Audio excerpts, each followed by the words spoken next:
Hi everybody, this is recap round number two. I just won the game a few minutes ago and it was pretty good actually. I got 97% accuracy. We're gonna go over the game actually because it's so instructive in so many areas of the game. So I played literally the first opening I learned in my life, which is a real office opening. And I think he wasn't expecting that. I saw it in his face. I saw that he was expecting me to play what I usually play. Probably he prepared something against it. And when I played a bishop b5, he spent like 2 minutes thinking about what to do next in the move number three. So that really gave me like confidence in that moment. And I just try to do the plans that I know in real office. Maybe it wasn't the most responsible decision because I haven't played that in like 10 years. But, anyways, I had confidence in my 200 extra rating points. So then he played this and he played like really weird after I played d3 castles. And when I played a4, he played a bishop b7. And in this moment, like he just led me to take the pawn to create that weakness. Even if he has the pawn on c, I still think that b5 is a weakness because c can't go to c6 to protect. So it's going to be pretty annoying for him. Like each time that I'm going to attack it, he's not going to be able to protect it with a pawn, which is something always annoying for the person that is under that situation. So after this, of course, I have to take the rook. And then he took back with the queen, which wasn't the best decision as well. Because now that the queen is not on d8 supporting the knight on f6, bishop d5 is so strong because now I'm threatening to destroy the castling. So he has to do something about it. So I develop and I'm gaining one time, threatening to double his pawn structure. And he played knight g4, and here I was like really, really scared. You can go. Yeah, don't worry. Don't worry about the knights. He came with knight g4, and I didn't want him to take me on f2. I know that it isn't the best choice for him, that I really didn't want to give him like any chance to make my game complicated. I really want an easy win. So I just protected, and he moved the king to g8 because this bishop, the Spanish bishop, is pretty annoying. And he wanted to push f5, I think. So he moved his king to h8, and I just developed my knight. As I said in the past, the b5 pawn is a really nice point to attack. So I developed my knight, I attacked the pawn, he pushed, and I moved my knight to the middle of the board, attacking other pawn, the pawn on c7. Now b5 is even weaker than it was on, b4 is even weaker than it was on b5. And then he protected the pawn with the queen, which was his first mistake. I think that's like a very passive way to protect the pawn. Essentially, like he's using a 9 point piece to protect a pawn.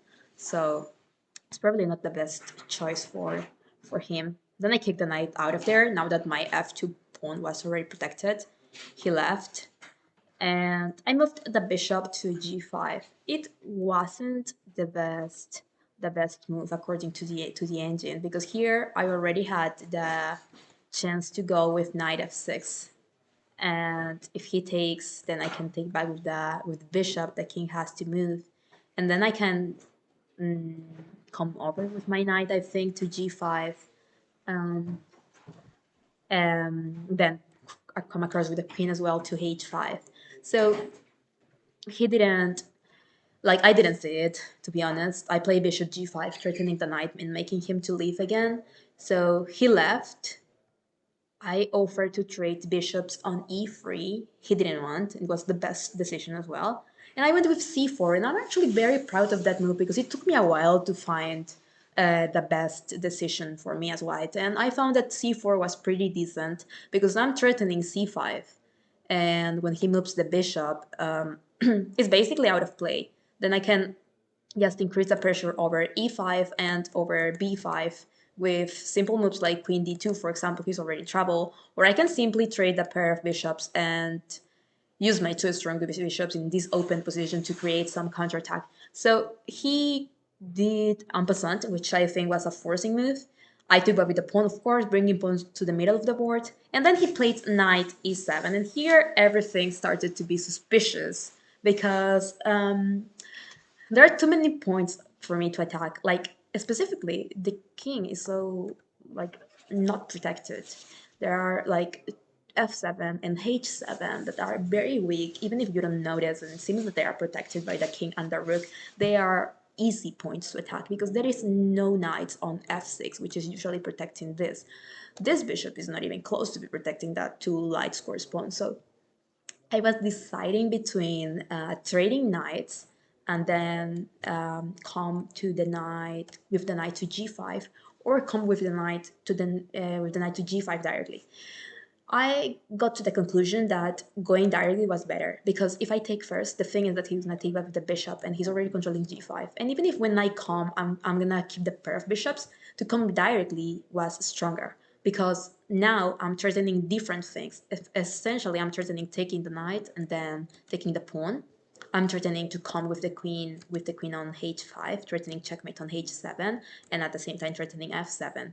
If he takes, that's not fixing any trouble, because I'll take back with the bishop and I'm still threatening f7, which is a very hard point to protect. Like, his only option could be like maybe knight d8 to protect it, and I wouldn't even care about the trade of bishops. I would have, yeah, still coming with the queen on h5, double attack on h7 and f7, and then I would have taken the pawn on f7 anyways. So here he played knight g8, and here I made the move that I'm most proud of in this game.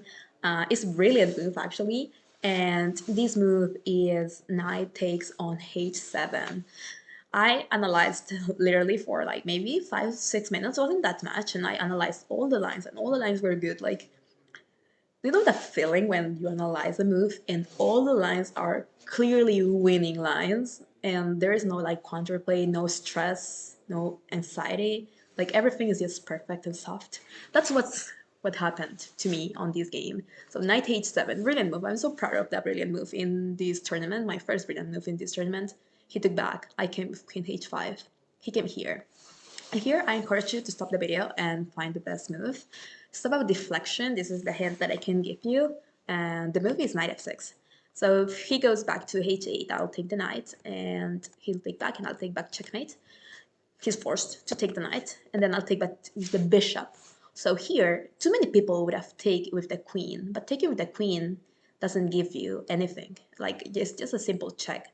Of course, you're gonna win the game. Like, you're better. You're gonna take here possibly, or you're gonna play f4 to come with your rook across. But if you take with the bishop, you are threatening multiple ways of checkmate in two moves.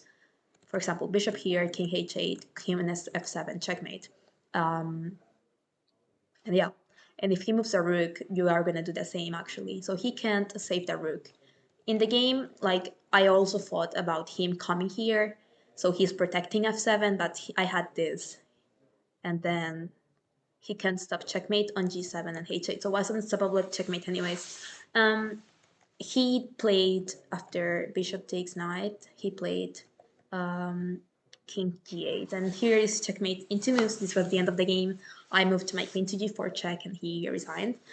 So yeah, I think that, of course, his mistake was to be passive and protect the c7 pawn before with the queen.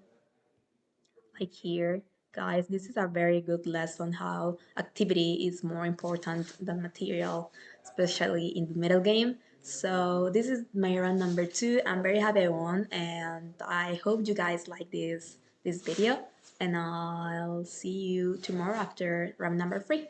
Bye bye.